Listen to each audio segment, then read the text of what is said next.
Hello everybody, welcome back to the In Full Swing podcast, and I've got some guests on with me. I'm not on my own, it's fantastic for once. We've got Brownie, LUFC Lewis and Ryan Wilson. Boys, any of you just chop in here? Has it sunk in yet? I'm struggling to take it all in. It's just so much has happened in that last weekend, being promoted, then given champions, and then smashing Charlton. It's just hard to all take in. But yeah, I think it's just about sunk in, and I'm buzzing. I can't wait for the Premier League.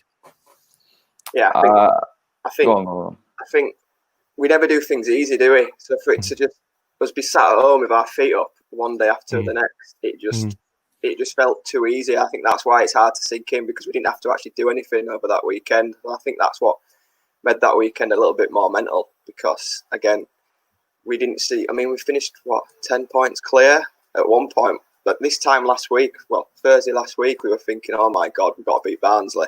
And then a week later, we sat. You can give us a point deduction for the bus if you want, because it doesn't matter, because we're still doing it. It's. I mean, even if I'd have been at the ground and things would have happened as we wanted them to happen, I still don't think it would have sunk in, because I'm 19, so all I've ever known is finishing 13th, 17th. So, do you know what I mean? It's just a case of I've never experienced anything like this. This is the first time, obviously, the older generation they've seen, back in '92 and the Champions League team and stuff. But this is all new for me. It's completely new, and it's not really sunk in. I mean, I know we're in the Premier League. I know we've won the league by 10 points. It's mental, but I'm still trying to get my head around it. And I've been doing a load of things, and I were at Ellen Road and Millennium. Saw you on been plastered all over social media on Millennium Square, mate. But it was. I just think I keep looking back at it now, and I'm like, 93 points. I mean, I'm as you boys all know, I'm probably the most pessimistic, negative twat on the Leeds platform. But I cannot get my head around it. I mean, I just sort of went the whole Leeds way, and I was like, we'll just get over the line. We might beat Barnsley 2-1. We'll probably lose to Blackburn 2-1. Just trying to put this realistic head on. But this is where you had to have faith. And now I'm just, it's not a free hit in the Premier League. I'm not saying that, but I think there's just such a relief now that we're there in 16 years, nearly 2 decades. I mean, Dave, what can we? How much are we going to be able to compete in that division? I think looking back to the Arsenal game, I think that was maybe a blessing in disguise seeing that, because I mean, I was going to the Emirates that night thinking could be a bit of an eye opener here. We were going for promotion, but we might really see how far away we are. But I mean, especially the first 45 minutes, you wouldn't tell who the Premier League team was. So yes, that's just an isolated game, and over the course of the season, squad depth will come into it. I think the 5 sub thing as well that they're carrying on, I don't think that'll help us as much. I think that favours the bigger clubs with the bigger squads. So yeah, we will need to invest, and we will need a few more players. But there's definitely 3 worse teams than Leeds in that division. I mean, I'm the pessimistic guy like you, Conor. I'm just thinking I'll take 17th now, but that's we know Leeds fans, we want to get there, but the next step is, we've already spoke about, right, we can go Europe now. That's the next goal. Not just hanging in the division, but I don't think we'll do a Norwich. Don't at all. No, the good thing about Arsenal was, even though we lost, coming out of the Emirates that night, it was literally Leeds. Like Lineker, God knows how many tweets he put up saying that you couldn't tell who the Premier League team was. Leeds looked world class, like absolutely played Arsenal off the park in their own backyard for 45 minutes. And I think that was an eye opener for the rest of the world. Arsenal's win didn't even matter. It was as if it was just completely pointless. It was as if it were friendly, but to them, on our side, it were, look at how we played, look at how good we were. We could do really well in the Premier League. Bielsa, everything. It was just the hype around that, and that were an eye opener for everyone else who were doubting us. And people have continued to doubt us. The people who were saying we wouldn't go up, we've now won the league by 10 points and we're up, and now they're going, oh, you'll be down next season. It's doubting after doubting after doubting. So in terms of next season, I've honestly said I think we'll finish top 10. I mean, that's ridiculous to say. I'll stick by it. I will stick by it all the way. I think we'll finish top 10. Right, we'll end on that, Lou. Thanks for joining us, guys. I think we'll be mid-table, mate. I don't think we're going to be competing in the top 6, but I reckon we'll be in and around that mid-table. So yeah, 7th to, maybe 12th, 13th, something like that. Like Brownie was saying, and Lewis touched upon it there, we were really impressive at Arsenal. We held our own. Arsenal are a top team. I know they've not quite hit the heights of what they have been doing a few years back, but they're a top team, some top players. And for me, with a few tweaks to our squad, we're gonna have to get a bit more of an in-depth squad for sure. Brownie said there that this new addition of 5 subs, I don't like that. It's turning into like American football, isn't it? You'll a team will have a corner and you'll bring on 5 subs, 5 big defenders or something. Is it mad. Permanent, like completely, or is it just for the? While everyone sort of gets back to normal. It'll happen next year as well. 5 subs. Yeah. So I assume at least, Lewis, it's going to be for the next season at very least. Yeah, that's what I mean. Because this pandemic's not really going to go away anytime soon, is it? So the football's new season will start again in September. The pandemic's probably going to be here for at least another year or so, they reckon. So, I reckon it's going to be for next season at least, and then they might review it for the season after. But Bielsa don't like having a big squad. We know that. We've seen that last few years at Leeds. But I think he might have to change his ways a little bit just to be able to compete a bit better. But, the style of football we play, and we've seen it against like Arsenal, and I think we'll be relatively comfortable. We're not going to have the players that City will have, or Chelsea or Liverpool, whatever. But I think with the style of football we play under Marcelo Bielsa, we'll be certainly better than a good 7, 8, 9, 10 of them teams in that Premier League. I mean, why just on that then, right? As well, like, what has it been post-lockdown? Do you think the break has helped Leeds? Because it's just been, aside, you take Cardiff and you take Luton out of that affair. I mean, Luton wasn't the best performers, but we still deserved to win the game for me. Cardiff, they were lucky. We deserved to win that game. Maybe a bit of rustiness, but Lewis, what was it post-lockdown, mate? What happened that just took Leeds onto that next level? Because everyone was talking about Brentford, including myself. I thought they'd win every single game. I did. It got to 7, and I thought they're not going to let up here. But Leeds kept our heads. We kept our nerve for the first time ever, and we were fine, weren't we? This is a thing where you've got to ask yourself, would we have finished 10 points clear? Would we have even won the league if not for the break? Mm-hmm. And there is a strong argument that we wouldn't have, because that break, in my opinion, was a blessing in disguise. We always start a season under Bielsa flying, and it was as if we took that time away, fitness back together, we come back a new team. And it was strange to see, and just to touch upon Bielsa there as well, Ryan, you were talking about him, he seemed a lot less stubborn in terms of he would now make subs when we needed to make subs, whereas he wouldn't do like that before. We'd learned to win games dirty, whereas we wouldn't before. We, was always trying to tiptoe around boxes. We'd learned to win games dirty, 1-0 if needs be, and we were more clinical than we were before lockdown, and we did it. Had the season carried on as it did, there's an argument there to say we wouldn't have achieved what we achieved, because Bielsa teams typically burn out at the end, but because we had that break. I think we'd have still gone up top 2, but whether we'd have done it in such style is debatable. My question to you guys, because from me analysing it last year, I don't think we burnt out physically. Last year, I thought we burnt out mentally. So for me, this break, physically, it didn't really matter in that respect because we were physically fit. But do you think, Brownie was about to say something? Do you think the break helped us mentally? Mentally, massively. This is going to kill me to say, because we all wanted to be in the ground. The empty ground favoured Leeds, 100%. Yeah, 100%. The empty ground favoured us. There was no. Imagine us in that Luton match if we'd have gone 1-0 down, or even the Barnsley match 0-0 after half an hour. When Leeds fans on, when we're 3-0 up, it's brilliant. But there's times, myself included, you're like, bloody hell, and I just think the calmness around the place it favoured the teams that were in more control of the game. We would not have lost that game against Wigan at home last season. I say last season. the season before last season now. Yeah. If it had been an empty ground. Because as soon as it got to, even though we were 1-0 up, as soon as it got to the point where Wigan had a sniff, whole ground were nervous then because of what we're riding on that game. And as soon as there's nerves around the ground, the players pick up on it, and they became nervous as well, and we just collapsed mentally, physically, whatever you want to say. Due to drinks breaks and things, there's been 6-7 minute stoppage time. Imagine a board going up at Ellen Road saying 7 minutes on it.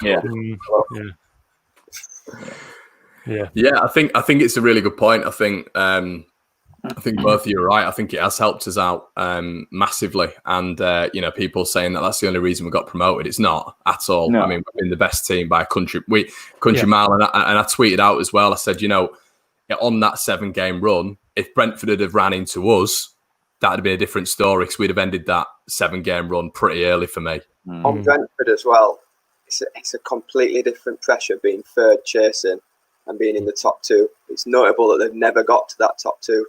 We saw that the last 2 games as well, didn't you, Brownie? Even during the season when West Brom were above us, there was a few times Brentford away where they could have got into the top 2 and they do really well, really well. As soon as they're in with a sniff of that top 2, they never broke into it. And I mean, West Brom took 1 point out of Huddersfield and QPR the last 2 games. 1 point. Brentford still didn't overtake them. It's different type of pressure. Yeah, I agree. And when did obviously I thought, I mean, we did a watch along with that. I thought, Lewis, it was done when Hernandez put it in against Swansea when it was nip and tuck for me, mate. I thought it was, I don't know. I thought right, okay, it's going to be 0-0 now. It's the sort of, you're going to have to give it over to Brentford or West Brom. It's up to them now. But when he stuck that in the last minute and you saw them all celebrating, I thought that, I mean, I was so emotional after that. I thought that's it. We're done now. It were like if the season had have ended on points per game, I was saying to everyone, Ayling's goal against Huddersfield is the moment I'd have remembered as that had been the promotion goal as going up. Even though we've played games after Swansea away, Hernandez's goal is always going to be the goal I remember as the moment we did it, because I honestly believe, I agree with you, that's the moment we did it. That was such, again, a prime example of how we come back and learn to take a chance, whereas we struggled to do that before. And in a game like that, where we struggled to get a goal and we go score in 89th minute, we're massive, and we got the 3 points. It wasn't beautiful. It wasn't the greatest game. It were boring. Let's be honest.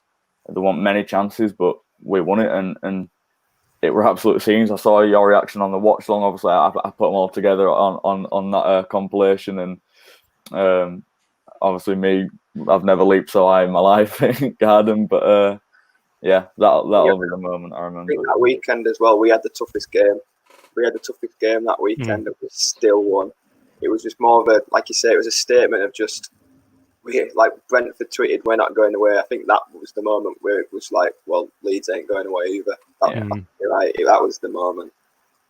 Yeah, I think that Swansea game as well, you were looking at it after the Fulham game, you were looking at it saying that's the hardest game we've got for the rest of the season, without doubt, going away. And we've not had a great record going away to South Wales, but we just stuck at it. And I think, like Lewis just said then, maybe like last season, we wouldn't have won that game. We might have got a draw at best, or maybe even beat 1-0. But to keep going, and you saw Luke Ayling do that run in 88th minute, ran the length of the pitch, and obviously the fitness goes to show. And it were warm days, I remember. It was quite a muggy, warm day that particular day. So to keep going like they did, and obviously Pablo being the magician that he is, getting that goal, for me, when that went in, I thought, after that game, I sat there and I thought, I think we've done it now. I think that 3 points is massive. And the reaction as well from the bench, everyone, I think everyone just felt that was it. I mean, you got the rider jumping over advertising boards, and it just felt like everyone. That's just a normal day for him. He made 2 foot through the advertising. Do you know what I think as well? That win psychologically affected West Brom and Brentford a bit. I think they probably thought, oh, for God's sake, Leeds are not letting up. And that almost maybe got to them a little bit. But for Leeds, it had the opposite effect. We just kept going and kept going. Right, do you know what? Got naught to play for, but we'll smash Derby. Got naught to play for, but we'll smash Charlton, because we're just that good. As well. You're right, Ryan. We were always playing last, so they'd got their points in the bag.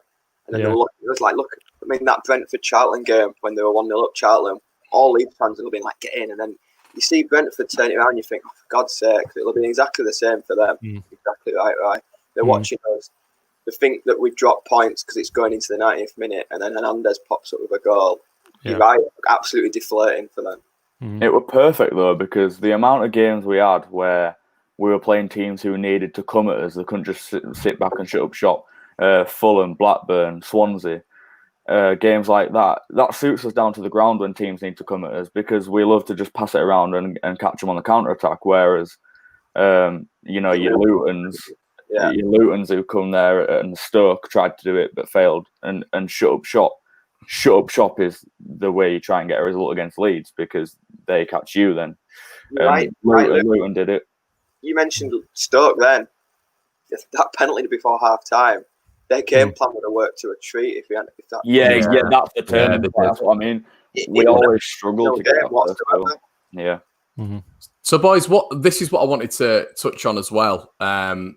Dave, I'll come to you first, mate. Obviously, because I know you're heavily involved in still coaching. What has changed from Leeds last year? Because I got up the courage to watch Take Me Home for the first time since it's come out, and I watched it the other day, and it was. I watched it for the first time. I couldn't watch it. Nah, and it actually got to the 5th episode, and I was halfway through it, and then it was like Russell Crowe was like, and then Derby came to town. I was like, oh, no, I can't watch this again. But does it still get to you?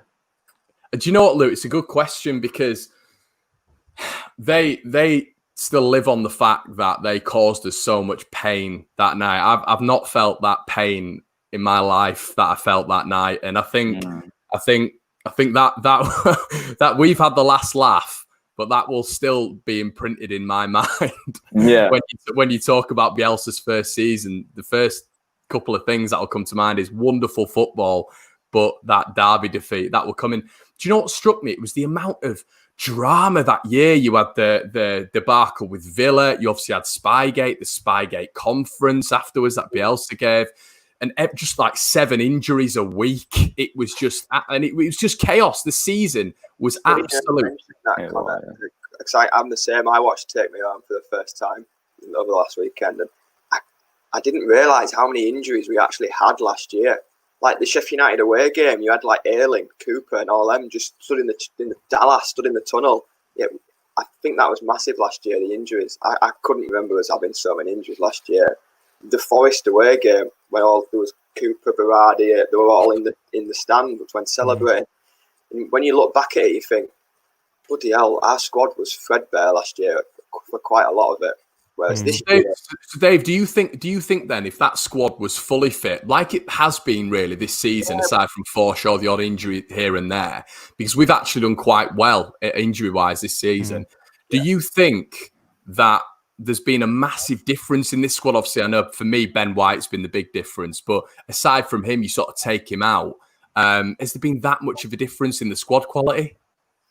No, I just don't think we've had the injuries all at once. Whereas I didn't realise last year as badly as it was until we watched that Take Me Home. That we were hit quite a lot at the same time. At the same point, we had a lot of key players out.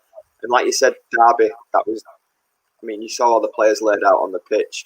Mentally, I just think it brought everybody together a lot more as well this year. You could just tell this year that the team spirit was just, because they'd been hurt that much, nothing was going to stop them this year. Even when there was getting doubted at us. And I think that's why we've seen the celebrations as much as we have lately, with Ayling, with his pressure tweet and all that. We thrived on the doubt of everyone else. We thrived on the doubt. Leeds and Liverpool have had so much, let's be right, they've had the piss ripped out of them for years. And the last week has been like a bit of a 2 fingers up everyone, really. You're going to have to just deal with it, because we haven't been a laughing stock, but like you said... We have been a laughing stock. We've had Chelino. We appointed a Forest Green Rovers manager. It's been a bit of a shambles, and I think people are just going to have to suck it up for a while now that Leeds are back in the Prem. Just to touch on that, people are like just saying we're going to go straight back down. That's again in it. It's right. We've battered Leeds for not getting up. Now we're going to doubt them. They're going to go straight back down. It's always tiring them with the and I don't really understand the bottling comment. I don't understand when people give the bottling shout. We've been in the playoffs once. Monk got close. Other than that, when do we Derby have bottled playoffs 5 times in the last decade? Yeah, exactly. Wednesday, we're always up there and bottled it. Mm-hmm. Yeah, never mentioned bottling tag with Leeds. I don't know. Maybe because we were so nailed on to go up last year, but previously, I mean, like I said, for instance, in playoffs like in 2007 and in 2008, because people are that obsessed. Like, it shows how much of a turnaround Bielsa's put into it. He's taken the club, and let's not forget, he doesn't even speak English. He's taken a club, predominantly 13th, 14th, added Ben White, Bamford. Other than that, the core is pretty much the same. The transformation in 2 years is I don't know about you lot. I preferred last season to this season in terms of the fact that nobody expected last season whatsoever. Even though Bielsa would come in the right, sort of, ooh, here we go. It were a treat. It were a complete treat to see that football, having finished 13th the previous season. And it just took everyone by surprise, and we were on a roller coaster, and we loved every second of it, obviously, apart from the end. Whereas this season, it were a lot more, right, down to business, serious. Like, everyone's kind of on edge all season, so can't really enjoy it as much as we did the first season, because we've always got that mentality that we bottled it last season, so it would just don't get too ahead of yourselves. Split the fan base, because people like me were confident more or less all the way through. And there's other people going, shut up, because, we bottled it last season. Half glass full Conor, not knowing where he is every weekend. In the positive boat one week, in the negative boat. I did. I think I was a bit like Conor, because it felt a little bit, not last chance. Well, yeah, last chance saloon. Bielsa would have gone. Phillips would have been sold. It had felt like a whole new rebuilding job if we hadn't have gone up this year. That's why I was probably more nervous than I should have been. Yeah. Like, we wish you right. In the end, as Forshaw said, we've romped it, but it just felt we've got to do it this year. We have to, otherwise we're in a bit of a hole, really. Rye, we a better team this year? I think we've touched upon it earlier, which helped us massively, which I've not really thought about it too much, but Brownie pointed it out. The injuries last year, crippled us in certain games. Whereas this year, like you say, apart from maybe Forshaw, all the other injuries have just been little niggly ones. I know obviously Berardi got that bad injury, but that was second to last game. But our key players, other than little maybe odd game here and there injured, we've been quite lucky with that, especially with Marcelo Bielsa's thin squad that he likes to have. Do I think we've been better? Not necessarily, because I thought we were awesome last year. I think last year there were only West Brom away and that 45 minutes against Derby in the playoff semi-finals that I can remember a team actually being better than us. And same this year. I thought we've been brilliant throughout this year. I think there's not many times I thought that we haven't deserved at least a point out of a game. We know that game, a lot of teams park the bus and get us on the counter attack or capitalize on mistakes or something like that. But I think generally we've been absolutely awesome for the last 2 years now, and we've dominated pretty much every game we've played, bar only a handful. So I think the injuries have helped us a lot this year. I think we've learned a lot mentally from last year, and I think that's a combination of everything. Ben White's class. You know what? I were a big fan of Pontus Jansson. I loved him riling the crowd up. I like that at Ellen Road. We all like that. Not on the same level, is he? But it's not on the same level at all. And Ben White's selfless, whereas Jansson's quite selfish. So for me, Ben White just slotted alongside Coops, gelled with the team, best mates with Calvin Phillips off the field, and it just seemed to all click. Whereas, you could see the fracas with Pontus Jansson and one or two things happening towards the end of the season. So for me, he's been revolutionary in the defence, and that's told this year. Our defence has been class. The defensive record, we've been brilliant. So for me, I think we've marginally probably been better this year, but I don't think it's too dissimilar. I just think we've learned a lot from last season, and what we've learned has taken us over the edge and ultimately romped the league. Dave, if there was a Sheffield United this year still in the division, let's say they hadn't made roads last year, if the Sheffield United were in this division and we were swapping and we were chopping and changing for near on 4 or 5 weeks with them, do you still think we'd have done it? I think the closest that's been this year has been the Brentford and Fulham, and I just don't think they had that steeliness like Sheffield. There was no pun intended there with Sheffield and Steel, but I don't think they had that steeliness in them like Sheffield United did last year. I do believe we would have done it. I think Ryan's right. I think this year was just more togetherness. Last year it was a little bit more fractured. I think Lewis is right. I think we played better stuff last year, but this year was a bit more robotic. It was the team spirit was there more this year. Like there was Pontus last year doing his own thing. Saeed wanted to leave. The injuries was huge. It'd be interesting to know if Bielsa and his staff have learnt that from last year and have changed any regimes, toned it down a little bit. I know they still do the murder ball and everything like that, but did they learn last year? Have we pushed it too far type of thing? And then we had the break. I think you're all right. The break massively helped Leeds this season. But it was only ever, I think Leeds West Brom, they've been there since September. There's not really been anybody like a Sheffield United last year who've come from nowhere. Preston tried for a bit. That's the only bit. Preston was similar sort of team, Sheffield United. But, I mean, I don't even know where they finished, to be honest. They've gone from, when they came to Ellen Road on Boxing Day, they were near us. And I don't even think they're in the top 10. Well, it's the same with like a Forest, though, isn't it? It's like what Lewis was talking about earlier. So many teams just coming at Leeds and having this thing about, earlier on in the season, Swansea coming to Leeds, winning the league 7 games in, and then Chef Wednesday. I watched that the other day, and I'm thinking, that whole cinematic video they put on Twitter, I know you're doing well, boys, but you're nowhere near like halfway through the season, and it just shows what a scalp we are when teams. I find it a compliment. I say it to my old man all the time, and I say it's a compliment when teams come to Leeds and do all that. It can be annoying, don't get me wrong, but I think I do agree with you all. It is just a different team this year, and the mentality is different. I always said that this might sound biased, but teams coming to Leeds is a completely different kettle of fish of teams going to Preston or to play Brentford. Everybody wants to beat Leeds. Look at them all social media when they beat Leeds and the celebrations after beat Leeds. It's like they've won a World Cup. They go to a Preston or go to a Fulham or go to a Brentford and pick up points. You don't see the videos of them making DVDs and stuff. It's just, right, job done down the tunnel. So I just think every game against Leeds is magnified.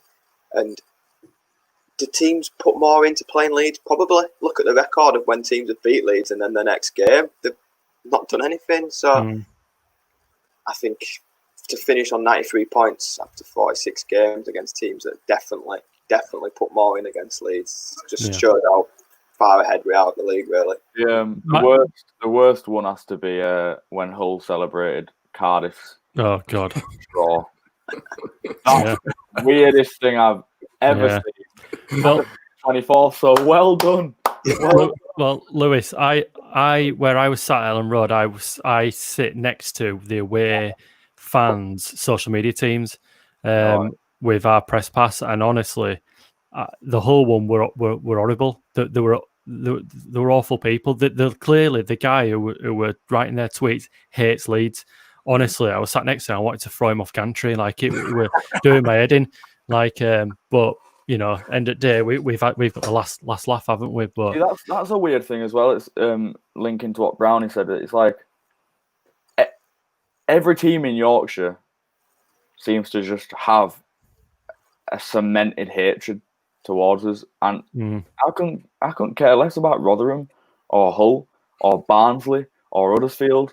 They try and force a rivalry. Other way around, it's like Leeds. You know what I mean? But also, just quickly before we move on, we've mentioned his name a couple of times. Pontus, the answer. A cursed man.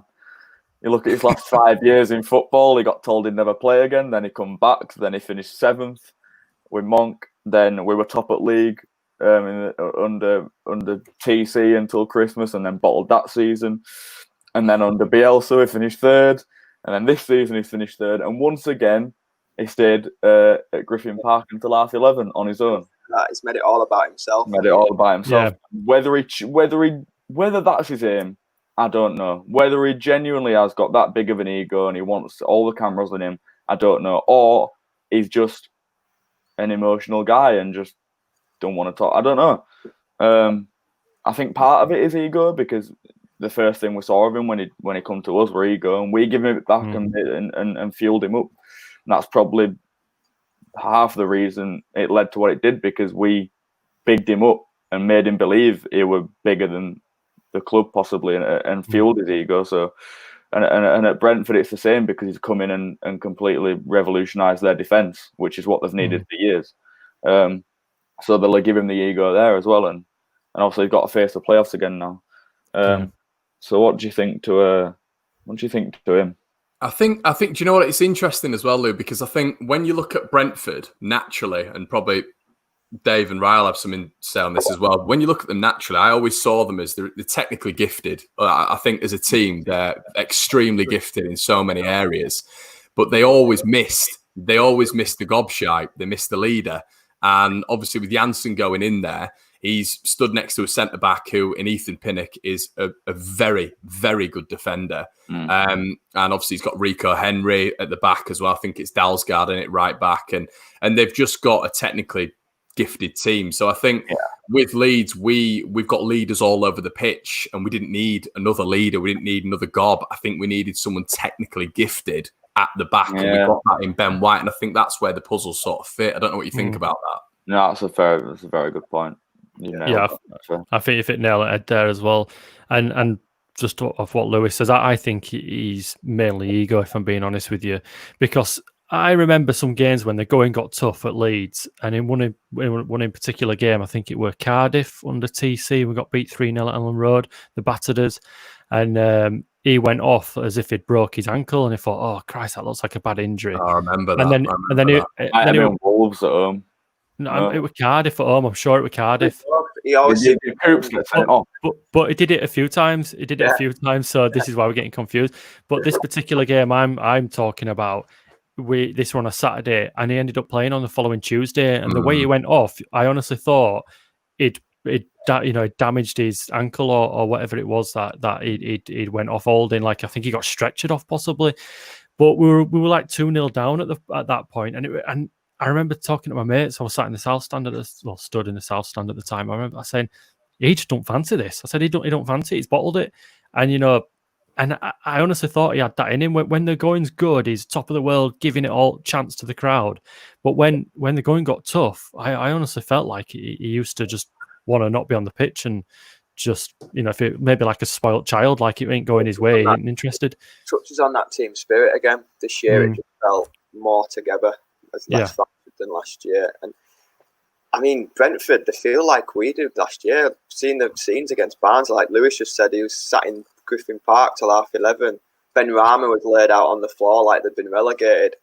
It's not a good image going into the playoffs that start this weekend. Yeah. Wait, is it this weekend? It's Sunday, I think. It's because they know they've put everything in to finish top two. And you've got to feel for him in a way, because I said I did a video with Joe Conor, and said if they do win all the games or win all bar one, they deserve to finish top two. I mean, I know that West Brom have been top at league more than us this season, and it's been us and West Brom top two all season, but us and West Brom crumbled under the pressure at one point. It happened. It's a fact. And Brentford have picked up the last few games, whereas West Brom were kind of shaking. We kind of were at the start, but we've picked it up anyway. So I said if they'd have won all the games or bar one, they deserve to finish top two. Obviously, they bottled it in the end, the last two. In terms of the playoffs, I don't know how they'll do, because it's like you say, Ryan. It's almost as if they put everything into the top two, and surely you'd be happy to finish playoffs, but it was just a case of they all looked like.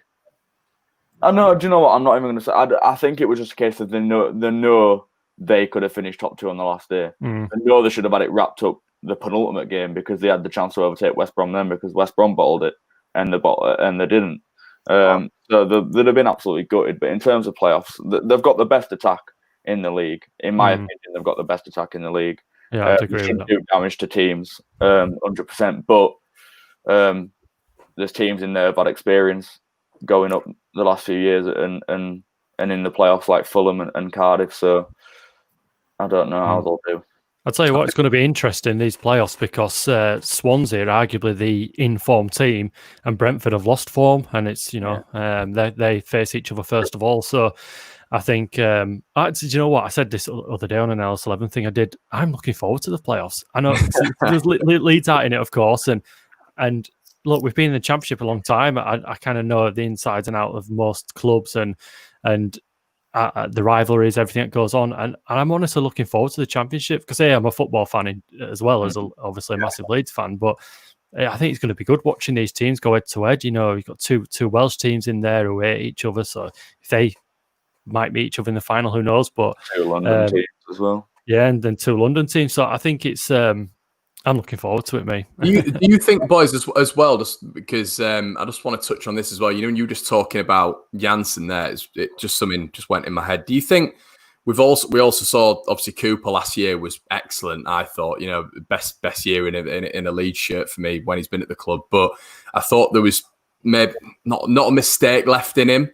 But, when I thought, like, for example, with Sheffield United, when we played him at home, I thought Billy Sharp got into his head a little bit and I thought it was a bit fractious at the back. That's probably a lot to do with Janssen as well, like we've said. But do we think Ben White being in this side has completely upped his game? Because I think Liam Cooper has been absolutely faultless this year. I think having someone by his side who he can actually work with instead of someone telling him what to do. Which is, Janssen sort of took charge of the whole defence, which, like you say, Conor, is not, looking back now, it's not what we needed. I think it's helped him not have to, like, Cooper loves that diag out to the wing, don't he? I think it's helped him not having to do that as much because he can give it to Ben White, who can step. Whereas if you give it to Pontus, he wouldn't have known. Pontus wouldn't have been able to step out as much as Ben White has. How many times? He tried to do that, didn't he? Don't remind me. Why did he do that? Why did he? I think he can give it to Ben White. He gives it to Ben White a lot more than this previous season. I bet I've never looked into the stats, but I bet he tried more diags last year. Yeah. Without Ben White being stood at the side of him because he can comfortably give it to him, whereas before, he can't comfortably give it to Pontus, so he's having to do that diag. Well, one of the things last season, after the season finished, did a little bit of like rudimentary kind of analysis on Leeds, like just basic stuff. And one of the things with Pontus Jansson, what I found when I was kind of looking back at the games and things, his positioning is actually quite poor. And I think Cooper sometimes almost felt like you're having to do the job of 2 centre halves. And that's maybe just getting pulled from pillar to post a lot. But now having Ben White, who we can 100% rely on, be confident in, and obviously Ben White has that side of his game where he can just step out, into midfield and ping a ball 20 yards to Jack Harrison's feet. It must be a pleasure for Liam Cooper just having that guy by the side of him who's class. So I think that's helped a lot as well. Fans are fickle, mate, and ignorant and deluded sometimes because you can form an opinion on a player, whether it be footballing wise or personality wise. And as soon as Janssen come into the club, we formed an opinion on him personality wise that he was the life we needed injected into the club, the passion back to the fans. It was like a fan on the pitch. It's what we needed. Wow, do you know what I mean?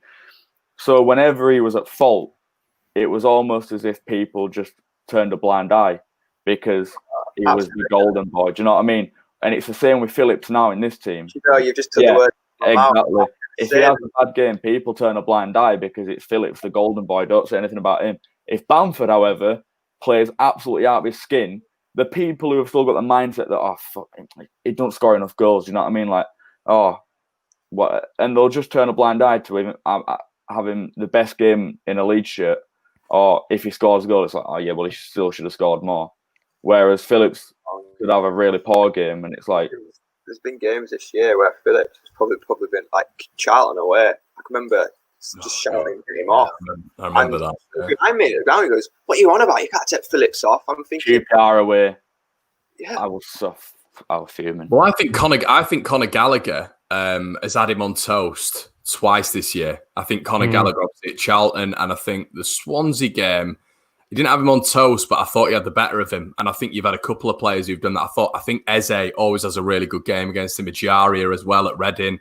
And I think, it's a really good point, mate. It's a really good point. You know, I mean, I've said stuff about Bamford before, don't get me wrong, but I feel I try to be fair with it. I'll come out and say he's had a good game, and I'll say, you know, I think he's been brilliant post lockdown. I think his game's gone up. His game's gone up a level. And his mentality has changed the most. Definitely. And I think what's happened.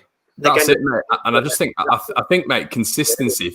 If he can keep that up, brilliant, absolutely brilliant. And he brings so much to the team. He definitely does. And I think it is so funny though, because I think I put I did a YouTube video, and it wasn't on Phillips, but Phillips has had a shocking game.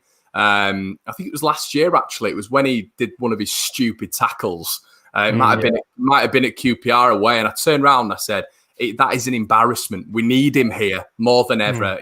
He's a leader in the change room. He's a Leeds lad, and he's completely lost his head. And like you just said, we just sort of got over that, didn't we? But if that was let's say, I know he's not got it in his game, but a Bamford or a Berardi, it'd have been game over, really, wouldn't it? Yeah.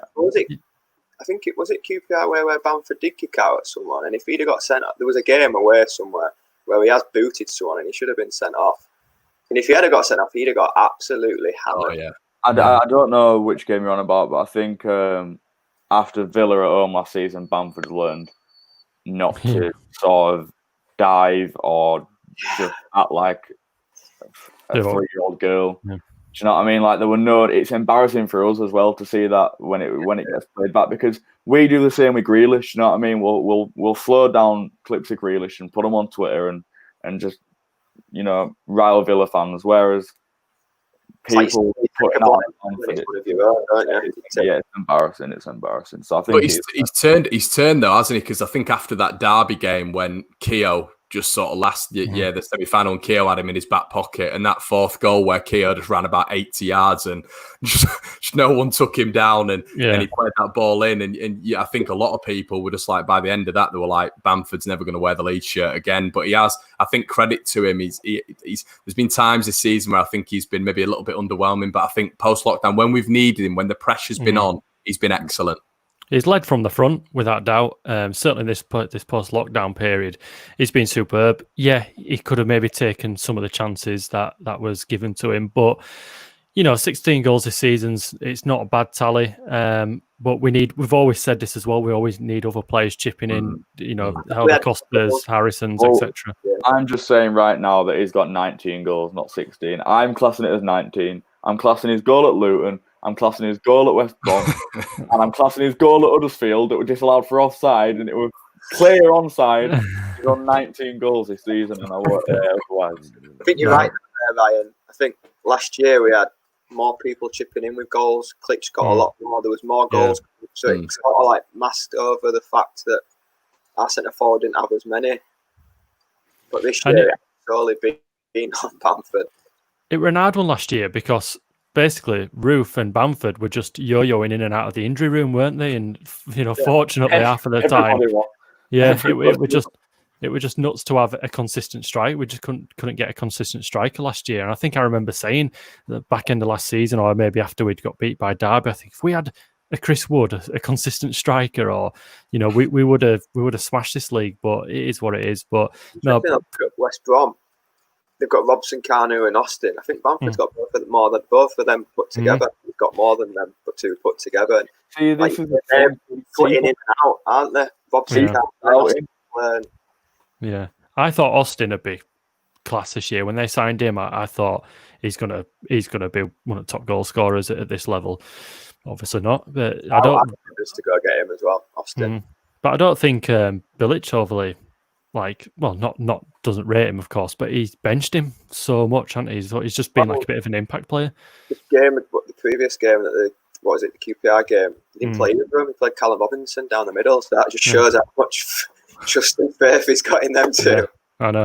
But I think as well, you know, this is how me and my dad were, we're having a coffee this morning. We sat outside and we're talking about it. And he's like, I'm saying, Dad, we've done this when you've got parachute payments everywhere in this division. Teams who even haven't been in that top division for 5-6 years, but still have some talent within that squad that they had from the Premier League days, or they got after they went down. And for what we have done, it is an incredible achievement. And I've heard some people talking about Paul Cook being manager of the season, or Gerard Struber at Barnsley. And you turn around, don't get me wrong, they've done brilliant jobs. But what this guy's done with a bunch of, let's be right, let's not sugarcoat it, average players. And like Brownie said, he's brought in Bamford, he's brought in, Ben White, really, who featured properly over those 2 years, who've come externally. I still can't get my head round how the embarrassment of riches Fulham have, Mitrovic isn't playing. Oh, it's fine. We'll stick Decadova Reading. We've got Kamara as well. We've got Floyd Aite, Kearney, Cavallero, Knockout. You've listed off 4 West Bromwich Albion strikers there.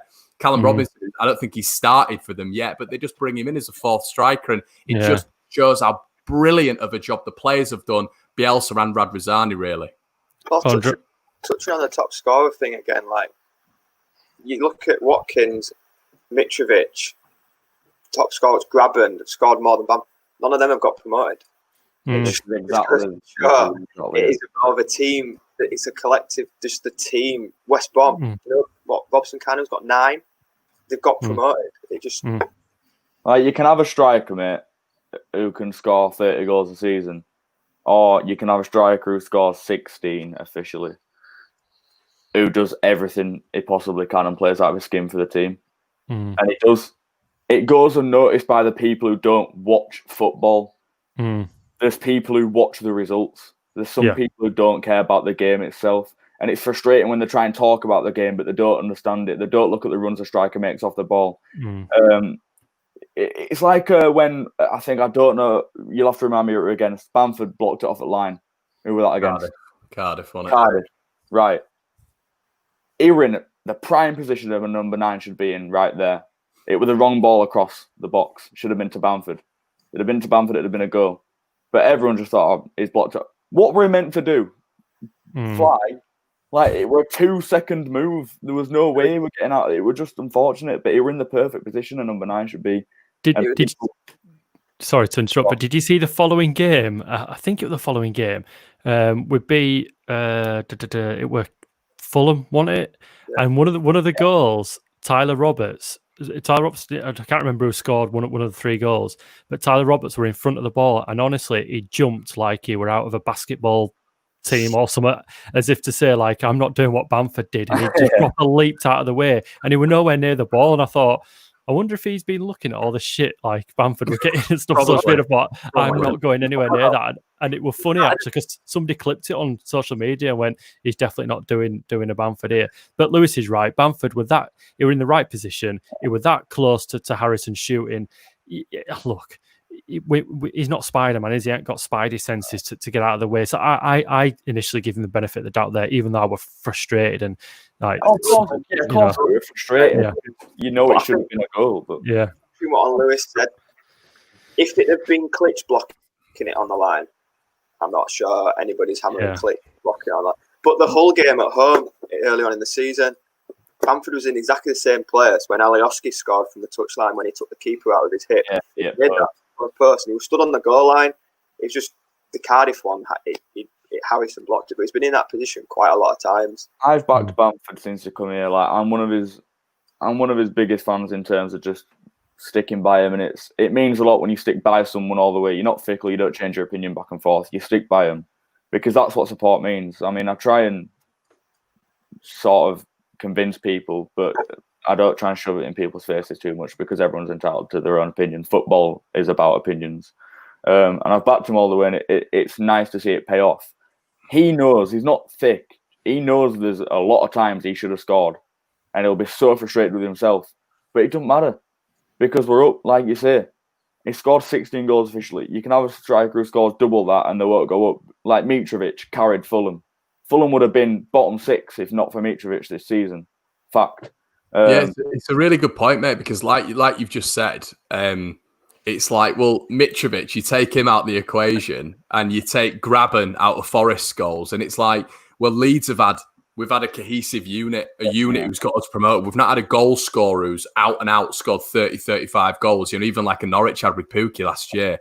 As a team, we've romped it by 12 points, and our leading goal scorer is what 7th, 8th on the top goal scoring charts. When you look at the other teams you just mentioned, then Conor, the player of the year at Forest, Graben will probably get it.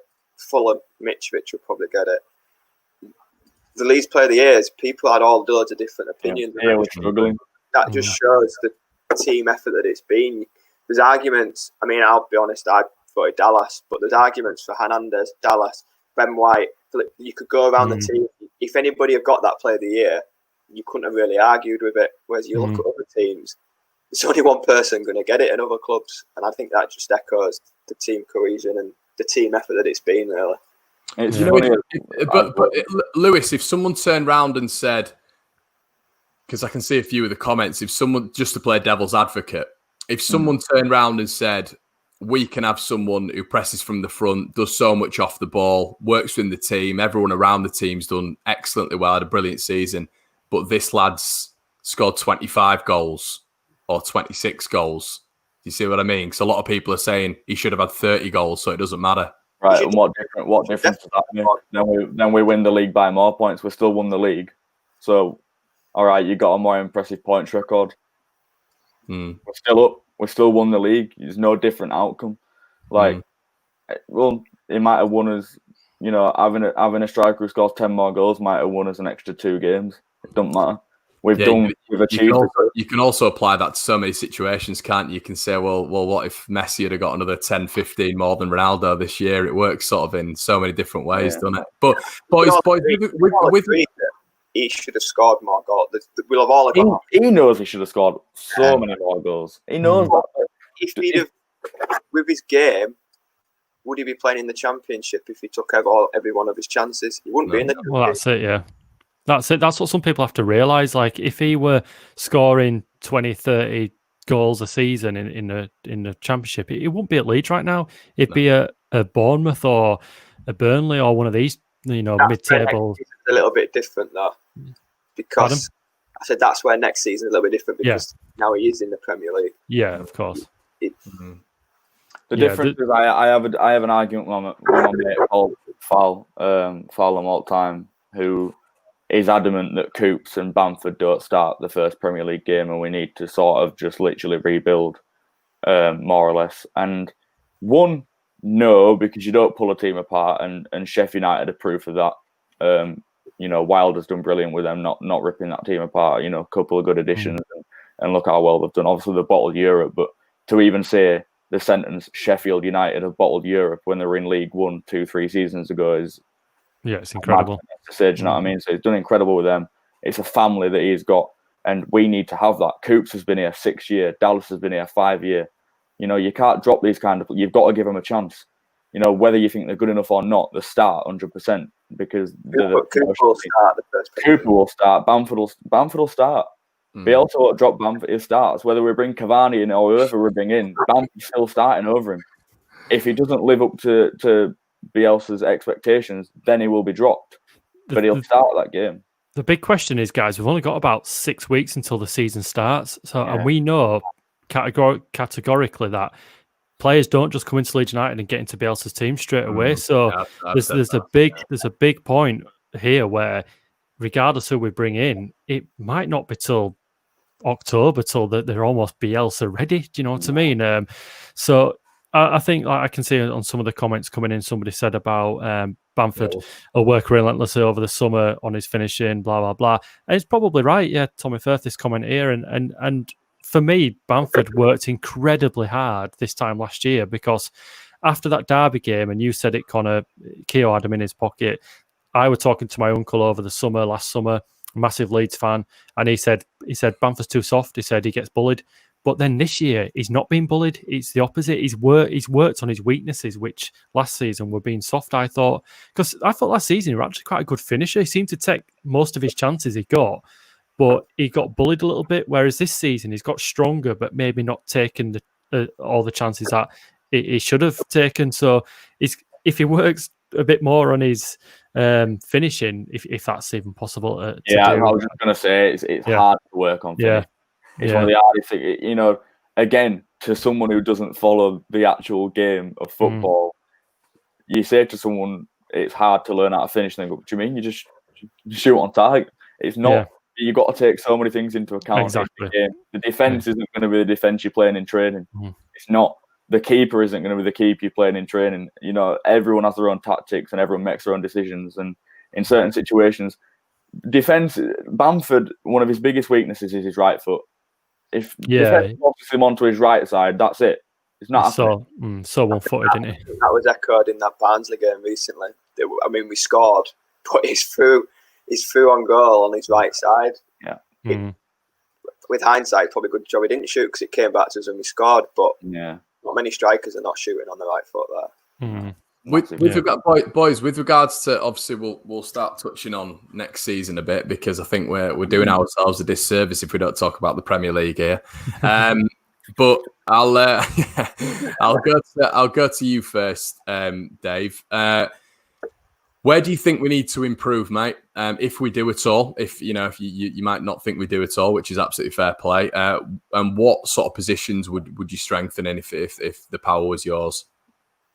I think, as it stands, Ben White's gone back to Brighton at the minute now, hasn't he? I mean, I know he's on a plane somewhere with the boys, but centre half, definitely, whether it's Ben White or someone else, we have to have a centre half. I mean, Berardi's come in and done brilliant, but he's out as well. So I think centre half's top of the list, to be honest.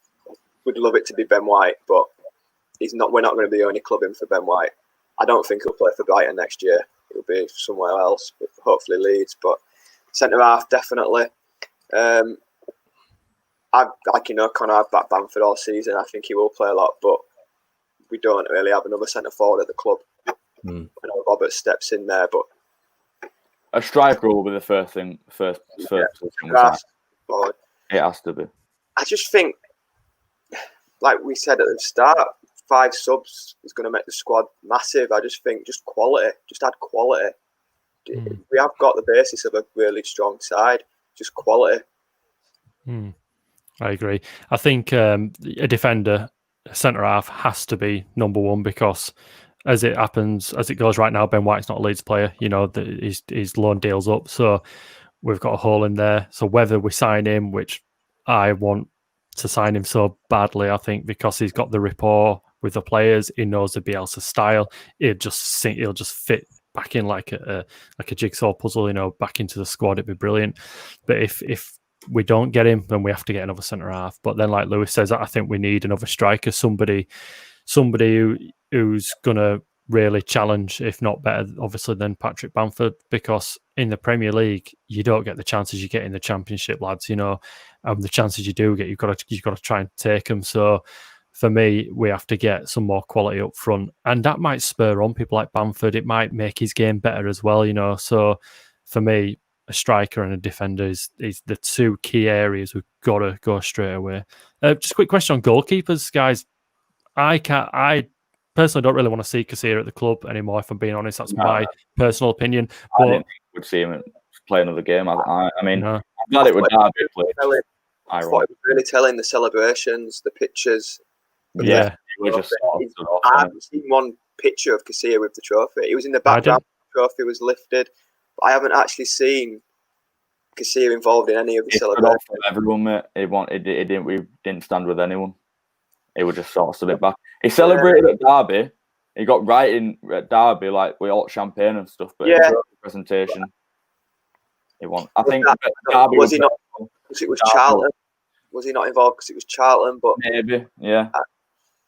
I don't know, but I think Derby were personal for him as well. I think Meslier will be starting the first Premier League game. Do you think? I know we've signed him permanently now. Do you think he's ready?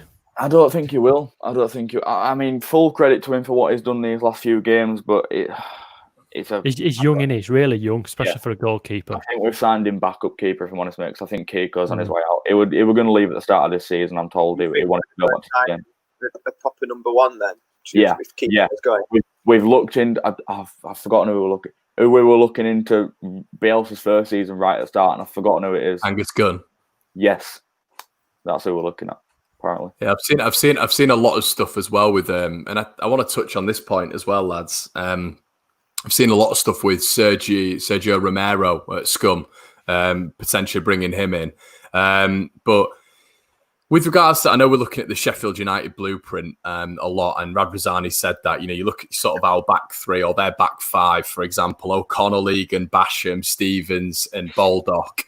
And they've kept that from League One, haven't they? Really. I mean, Egan, I think, was added a little bit later on, fair play. But if we do follow that pattern, because I think there's a player called Duarte who's been mentioned, an Argentinian player, but do we need to sort of make sure Ben White is the number one priority this season to get him in? So we've still got that, we've still got Ayling, obviously Dallas, we've still got Cooper, who've been there for years, similar to that Brentford mould, but we keep Ben White in there, who is that technically gifted centre-back, and he's obviously been with the club a year. The goalkeeper's got the understanding with him, which I think is absolutely imperative. I don't know what you guys think on that. Yeah, the understanding of the back four, like you say, is massive. I mean, like you say, they all understand everyone. Look at Arsenal, the famous Arsenal, the 1-0 to the Arsenal. It was the same back four for years. I just think the understanding that they all have, nothing needs to be worked on. They know where everybody's going to be. I think Ben White has to be the top target. Just slot in. Personally, I mean, you cannot. Whoever's watching can clip this. He's not going to be at Brighton next season. Whether he'll be with us, I don't know, but he's not going to be at Brighton next season. Personally, what I think will happen is a top club will come in for him. I know Liverpool have got their eyes on him. Is White going to start in a Liverpool team? No. So I think if a club like that signs him, I think he'll get loaned back to us. Do you get the impression he wants to come back, though? From how he's acting? Yes. I know it's easy to get wrapped up in emotion of you've been promoted, but I just think the way he's acting, it feels like he wants to be back at Leeds. I don't know. No, 100% he wants to be here. I mean, of course he wants to be here. If we'd not have been in the Premier League, maybe not. But the fact he's been here a year is a solid part of that defence. And I think how many promoted teams are then linked with Cavani, players like that? Yeah. Just because it's Leeds. I mean, a 5-year kit deal with Adidas. How many promoted teams get? I don't know. I just think Leeds is a whole different kettle of fish. We've broken the points record for our personal points record. We've broken the Adidas deal. It's the biggest deal they've done with anyone, whatever. I'm talking about Ibrahimovic and Cavani 2 days into. It's been mental, mate. It's been absolutely. It's been a whirlwind. But in terms of just going back to how to strengthen, I'm surprised none of you have said a number 10. Well, funnily enough, I've just seen a comment here. Do you think we need number 10 or 8 as Pablo won't play every game? And Roberts is a striker, isn't as effective in a number 10. Hopefully, I'm going to get pounded by Conor, but I'm not having Roberts. I love it. I agree. Conor is Conor. Having him is the wrong way to say. Pablo sees everything. Pablo changes the game. Roberts isn't that player. We need that because Pablo's not immortal. Do you know what I mean? I'm sure what Robert's best position is still 2 years in. Striker. Yeah, it's an awkward one with Roberts because I think he's an incredible talent. I think he's brilliant. I call him a positive player. He picks up the ball, wants to go towards goal. But when he's in a team over Pablo, there's a massive, massive difference, and it affected Click's game as well because Click were almost having to do a bit of a role of two different players, whereas when Pablo's in, it just seems to click with Pablo. Slower. I don't know. It just seems he's a very, very gifted footballer, very technical, and it just seems touch. And again, that I think we had this debate. That one that got played across the goal. Did he need that extra 2 touches before it went into slid across for Bamford, the Cardiff one? I think it's just an extra touch too many all the time. Whereas, I mean, it's hard to compare with Pablo because Pablo's Pablo, isn't it? Pablo doesn't even need to take a touch; he sees it and he just plays it. But I do. Roberts is still only 20, 21. Yeah, he's only young. You forget how young he actually is. He's not established 24, 25. So I think what I said, not having him, is the wrong way to say it. But I just we're not saying he's a bad player though, mate. I mean, he's got the potential, but can you walk into the Premier League with, like you say, with an unexperienced, unestablished player? in one of, if not the most important role in the team, where your creativity is, where Roberts has been more effective coming on to games, and Pablo came on to games. The first 45 is completely different to the last half an hour. It's just more open. You get more time on the ball. There is more space. So I think it was a masterstroke, Pablo coming on in the second half of games, because the game's just more stretched and open. And Pablo finds pockets throughout the game, but in the last half an hour of game, it's crazy how much. The whole game where Roberts came on, 25 minutes to go, scored 2. It's a completely different game than starting a match against Cardiff. I don't know. It's a very good tool to have. But he's not as well, lad, mate. He's not like... My frustrating thing with Roberts is I was thinking to myself, well, he's going to prove it post-lockdown, but he's had so many opportunities now to prove it. And it is getting to that point now where it's like, right, okay, you're 21 and I understand you're still sort of a youngster, but you're not really, you're not. You're 20, 21, 22. It's not really anymore. Lingard will come good though. He's still young. Lingard's still young. Oh, God. I mean, in Roberts' defence, last year he was injured a lot. This has been his first, and I mean he's been injured this year, but it's been his first prolonged spell in the team. But I just think his final ball for a 10. It's not good enough. It's not. But isn't Eze's 21 as well, isn't he? Yeah. There's the difference. Yeah, but QPR in the Premier League. Yeah. It comes back to that team game thing, isn't it? It's just. It's hard. Roberts, it's hard to compare because you compare him with Pablo. A better question would be then, not where do you think we need to strengthen? A better question would be, who stays? Well, not who stays. You don't kick out of the club. Who starts? You're Bielsa. Who starts? What do you think about left back, guys? Left back? Do you think Dallas is the? I mean, Dallas has been incredible this season. I absolutely loved him. Player of the season for me, but he's not actually a natural left back. That's my point. So it's good you said that, Ryan, because when the original question came about positions, left back popped into my head, but then I voted for Dallas as Player of the Year. Yeah, it seems to be contradictory, doesn't it? Yeah. I mean, it's not a natural position, but if he plays well there, no denying it. So I mean, he played Dallas left back against Hull. I was about to say that Bowen. Onto his left, so Dallas was more. Just very clever guy, Bielsa. I mean, he doesn't speak English, and he's got players, like you said, Conor, rightly so, average. They were average players. We were 13th. A lot of them players played, and we were 13th. Players have actually they've learnt Spanish or as much Spanish as they can grasp to speak to him. Well, yeah, we saw that with a pissed Barry Douglas asking him if they can miss training tomorrow. It was something about mañana, which means tomorrow, and Bielsa's going, no, mañana, bye. Like, it's basically saying, no, you're back in training tomorrow. And Barry Douglas were arsehole.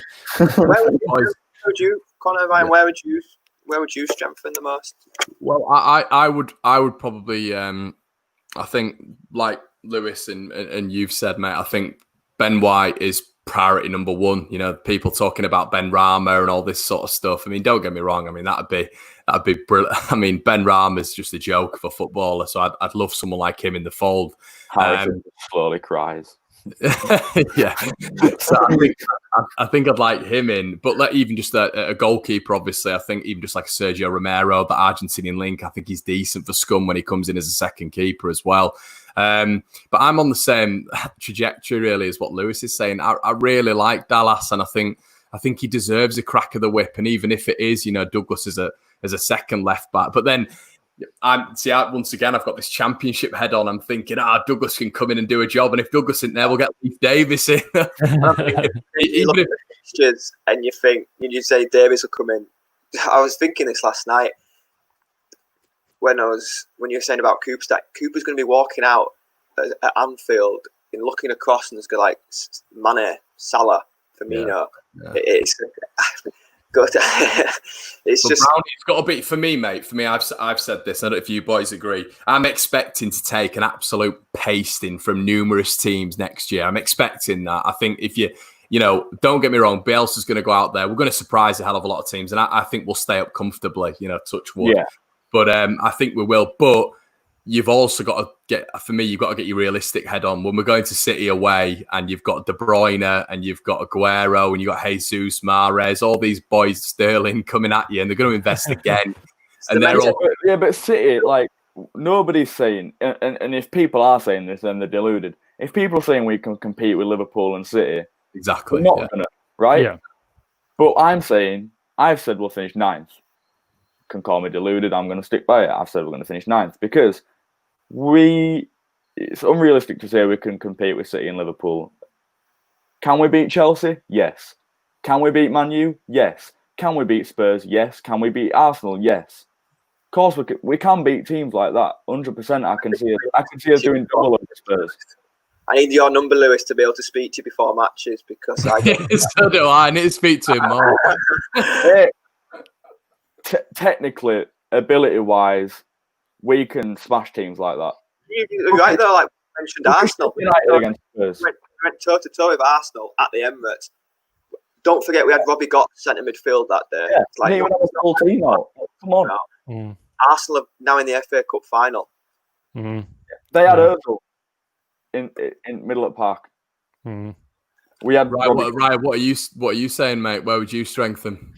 Well, like I said, I think centre half is got to be the priority, and then up front. But then you have got to look at these other areas. Like it sounds weird because like the left back, Stuart Dallas isn't actually a left back, but he's been incredible. So he probably deserves a crack at the whip there. But the problem is we're saying that he deserves a crack at the whip. If he starts there and he struggles against these Premier League players, then you can't do anything till maybe at least January. Yeah. And as we know, January signings are almost pointless for Leeds and Marcelo Bielsa because they're never up to scratch.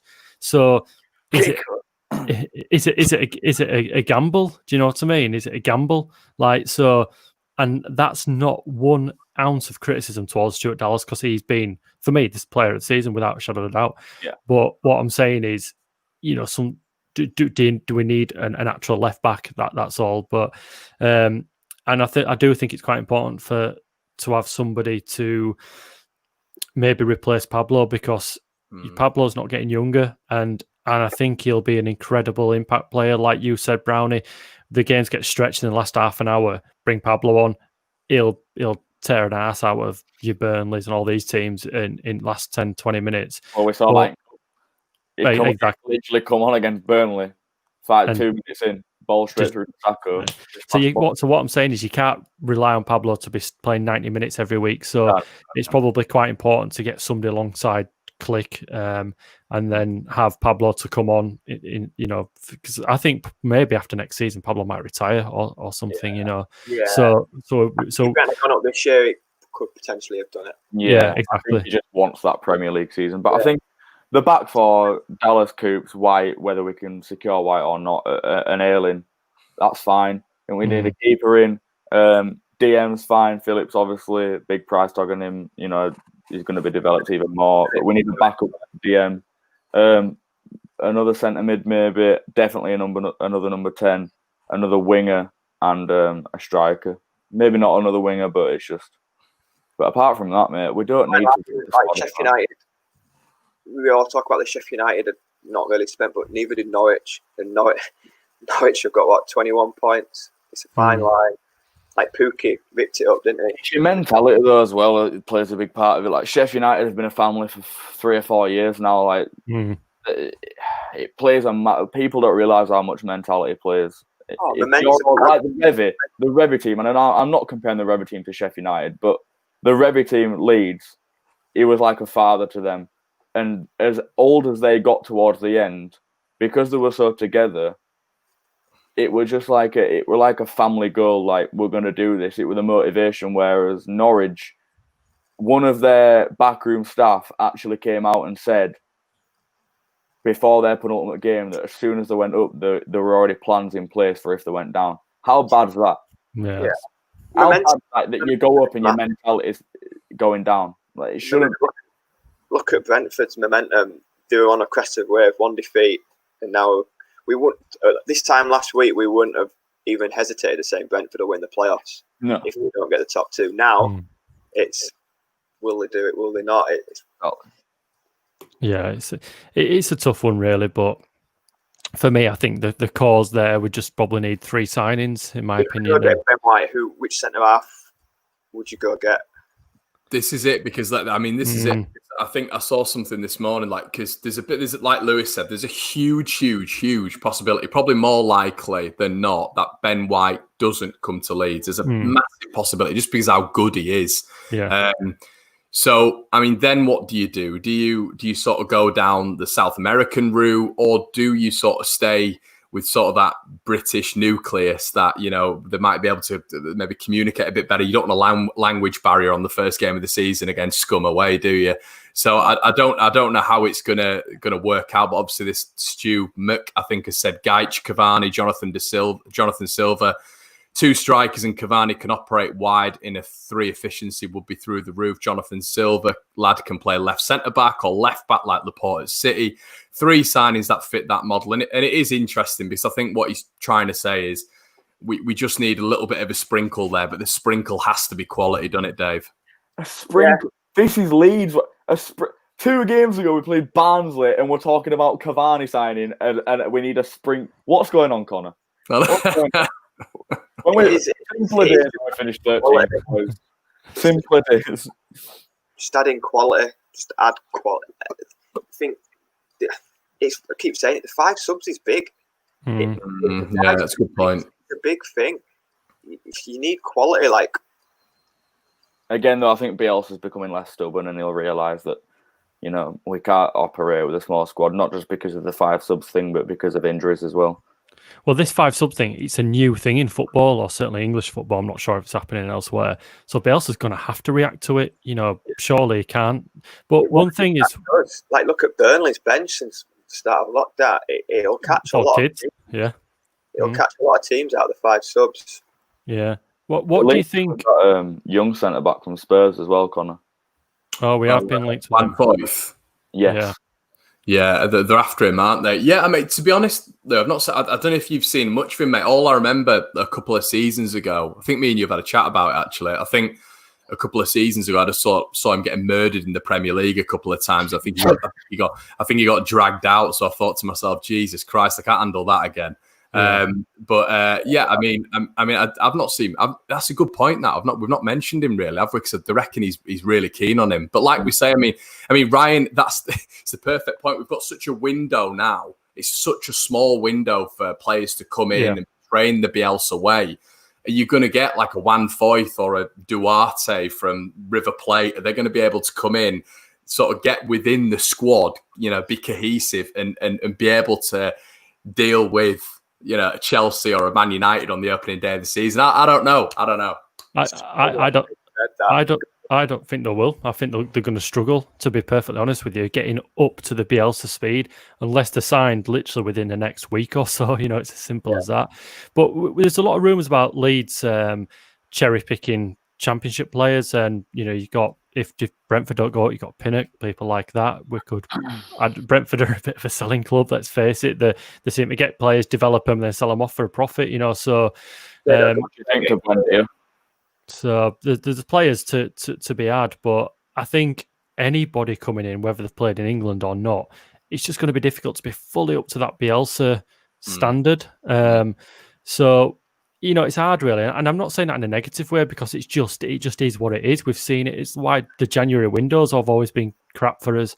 The players that come in, they basically don't feature till normally the end of the season, because that's when roughly they kind of figure out the whole Bielsa thing. But Ryan, if Ben, let's say hypothetically Ben White didn't come, and I actually think we will get him, but if he didn't come, I still think going into the Premier League season, Berardi would be starting centre back no matter what. Well, Berardi can't. What I'm saying is, if he wasn't injured, if it wasn't, I think he would be starting. No, yeah. Still starting. He won't on crutches. He won't. It's a really good point what Ryan said. The quick turnaround that we've got. New signings won't come in and play straight away. Look at Costa. It took him till November the first time he came to actually get into the team, and then he was in and flitting in and out. And he'll end up being Oliver Casey, won't it? Oliver Casey will start up on the or Struick or something. Or Struick, Struick. Yeah. But it's interesting that Brandon Yates has just put in here, Pinnock is ideal for replacing White. I think I'd agree with that, Brandon. The issue is with Pinnock is he's left-footed. So then you've got you've got 2 left-footed centre-backs, which I don't know what you boys think. I think you, in my personal opinion, I think you've got to have a left-sided player and a right-sided centre-back. I don't know what you boys think on that. Well, Coops is left-footed, isn't he? So we've kind of got that covered. But I don't know. It could work. I'm not too sure. I've not really ever studied that enough to know if it'll work or not. Brandon mentioning a Brentford player. I think if they don't go up, Brentford will get raided. Yeah, I do. Oh, they will, yeah, big time. But it's up to them whether they allow themselves to be raided. Do you know? Yeah. Do you know one thing we haven't really spoke about? We spoke about obviously possible left back, centre half, striker, but I know we touched upon it. But do you think we'll get another goalkeeper? Do you think, or do you think Bellier will start? That's why I think Meslier will start. Like they signed, was it Capri in the January transfer window? Capril or whatever it's called. Yeah. I mean, I don't really know too much about him, but I do think Meslier will start.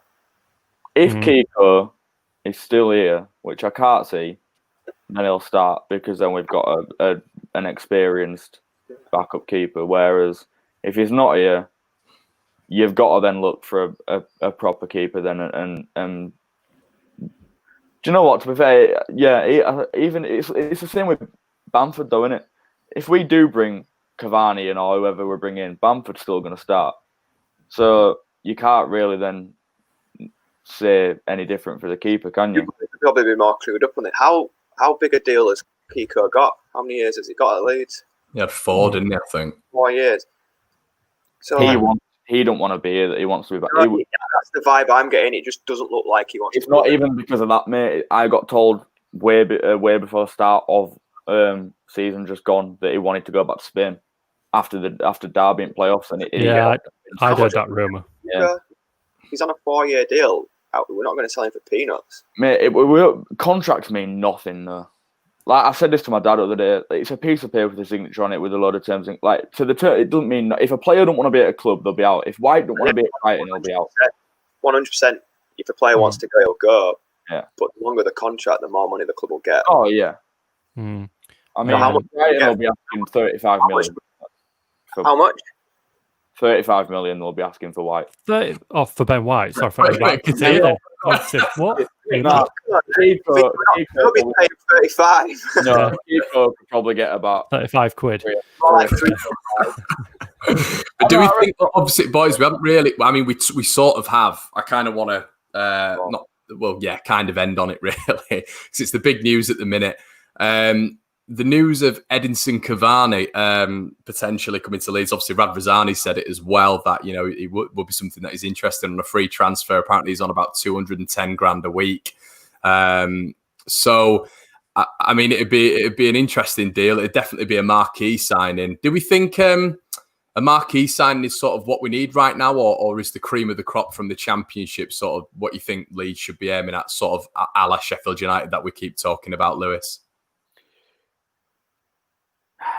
I'd love to bring a player like that in, mate. I mean, he's getting on a bit now, which I've seen a few people say. But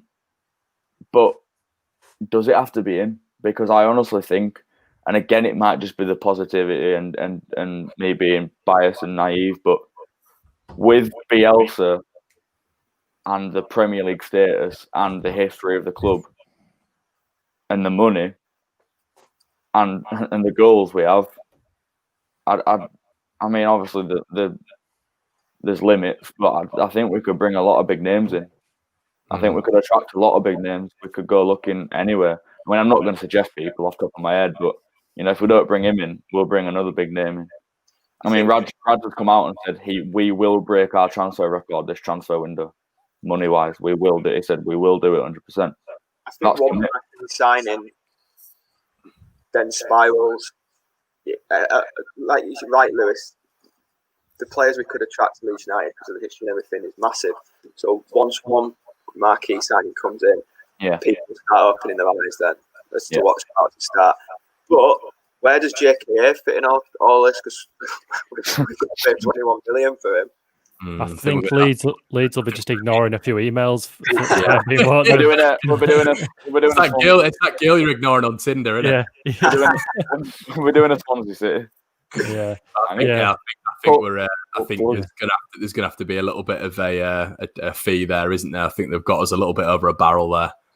Did you say Cavani would be on 210k a week? Did you say something? It wouldn't be at Leeds, but I think that was his contract when he first started, or something, or it was midway through his contract at PSG. I can't quite recall. I saw it on Twitter the other day. Is he sponsored by Adidas? No, Nike, I think, yeah. But the two clubs he's linked with is us and Benfica, and they're both sponsored by Adidas. So I think Adidas want Cavani back as well. I think Adidas will come into play with a marquee signing. Yeah. Yeah. What? Actually, there's another thing we've not really spoke about. Jack Harrison. What's the lads? We'll just stay on here all. We'll just stay on here all day. I don't mind. Sorry, Conor. I don't mind, mate. I'm fine. I'm easy today. I'll nip down to the shop in a minute and get some beds. Yeah. But, are we signing him? Is there a deal with him? He's coming on another season-long loan, I think, mate. Is that what it is? Yeah, right. Yeah. What didn't we have a transfer agreed though? No, I don't think so. It was in place, mate, for 8 million. Yeah, that's what I thought. 8 million. So surely next year he's going to be worth more than 8 million. I'd sign him up for 8 million right now, if I'm being honest. I'd snap Man City's hand off now. Mm-hmm. I think that's the JKA thing, though, was worrying maybe a little bit about cash flow there. Yeah, there's definitely an element of that. Get what's going on with cash flow, mate, because I've seen that we're not getting all of promotion money at once. It's going to be 40 million over 4 seasons. I've seen that we're getting 200 million up front. I don't know what's going on. I mean, if it's the case of 40 million over 4 seasons, then we can't just go out and buy Tom, Dick and Harry. Because talking of cash flow, how much do you think Leeds will spend in the summer? Again, Brighton are going to ask 35 million for White. Would you give 30? I mean, not if we're only getting 40 million in. As well, Lewis, a lot of people are talking about Buendia and they're thinking that ain't going to be cheap at all. That ain't going to be cheap. I mean, they've got a market. 35 million, as ridiculous as it sounds, isn't a lot. 35 million, one player who's top half championship level or bottom half Premier League level. Is 35. I'm surprised because Man City are getting Ake, aren't they? Yeah. For a lot more than 35 million. You just think. Do you know what? I thought Pep would walk. I thought he'd just walk and go back to Spain, which I still think he will. Not now that they've got back into Champions League, but I think if he doesn't win anything next season, I think he'll walk because it's not been the greatest season for him this season. He had that one season where he won 2 trophies. City first season he didn't win all. So it's not been great here, and all he asks for is bloody fullbacks. I want fullbacks. That's all he wants. He loves fullbacks, doesn't he? He loves fullbacks. I'll tell you what, though, lads, we could be a bit shrewd here because there's obviously. It's just reminded me, actually, because I've seen it in a comment earlier. But you've got people like Adam Lallana who's available for free. I know his wages will be pretty high, and he's not a young lad, so there might be some negotiating in that. So if we do break the bank for a Ben White or a bit of a marquee signing, then you could also bring in some quality with some free signings like Adam Lallana, who probably do a really good job in that Pablo role. You know, that's the way we're going to go, mate. Is free signings and loans. Yeah, that's the route we're going to go down for first season, which is smart. You can't, do we want to just come back into the Premier League and spend every penny we've got? No, because that's how we ended up out of it in the first place. Yeah, it's got to be. You got to be clever. It's got to be a warning sign. What happened to us, hasn't it? Yeah. But also, you're right, Ryan. Lallana, it is quality. It is adding quality. It's just strength the squad. Yeah. You don't necessarily have to go and spend millions and millions. You will have free transfers out there. Yeah, exactly. So we could be quite shrewd like that. And you don't want to do what Fulham did a few seasons back and absolutely blow your load financially, get all these different players in, and then just them not gel and not do all. And they didn't gel. They didn't have time to exactly a load of individual players. As well, they didn't. What I always found really surprising with Fulham is, your players that got you up there, and we were talking about this earlier on with like Dallas. I mean, the main player that season when they went up was Tom Kearney, and he didn't even feature in the Premier League. I mean, what a slight on him. Yeah, exactly. I mean, you've got people that are like, it's not Ultimate Team. Do you know what I mean? It's real life. people are talking, all right, let's go out and sign that young winger, that young right winger from Barcelona. Let's go out and sign Cavani, and let's go out and sign Benrahma. You've got a front of three, and you've got 6 weeks to work with it at the Premier League. It's not happening. You've got to think about things like if you're gonna sign an attacker, you sign one attacker, and then you've got to gel him. He's got to gel 1.5 months, 2 months in. So do you think the theory behind this, between now and the season starting, the transfer window, they'll be in the same mindset as what a January transfer window is then? Do you know, like with just a lack of time? With the time frame, yeah. I think the only difference will be is people's contracts run to June. Obviously, people have been extended into July. So the only difference open now will be free transfer. 3 days, I think it's 3 days the window opens. It's going to come thick and fast, and we've got a kit being revealed today. I think. Is that what it is today? I think that's what I've been told. I mean, I don't know how reliable it is. Apparently, it was meant to be yesterday. I know that photo shoot was done. I know that for a fact. Right. And is it that same shirt, Lewis, that it was? You know, the one that was leaked? Oh, yeah, that's real, yeah. That the one? That one, what's you're wearing now? Yeah. That one. Yeah. Yeah, similar to that, yeah. But there were initial confusion over it because the colouring were off. On the actual photos that were leaked, the colouring, it looked a lot better how it is. I quite liked it. A load of people were saying how crap it was. I quite liked it. How the badge looked white. The colouring were off. Like it looked really, but it's nice. I've not seen home kit. I'm hearing that the stripes are 2 blue and yellow in the middle. That's what I'm hearing. But again, I don't know how reliable. But apparently that's today. Kit's going out, and then as you say, transfer window in 3 days, and fixtures released on the 10th of August. So it's so quick, isn't it? So quick. It's terrifying, isn't it? It's terrifying and exciting at the same time. Yeah. Transfer window, really, isn't it? It's going to be that quick.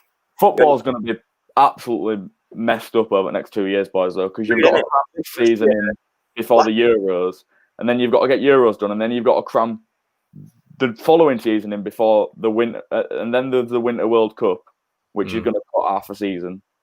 So I don't you know the transfer market. Do you boys think that the transfer market's going to actually work in our favour because players are going to have to go for less because the market value is going to have gone down because of coronavirus?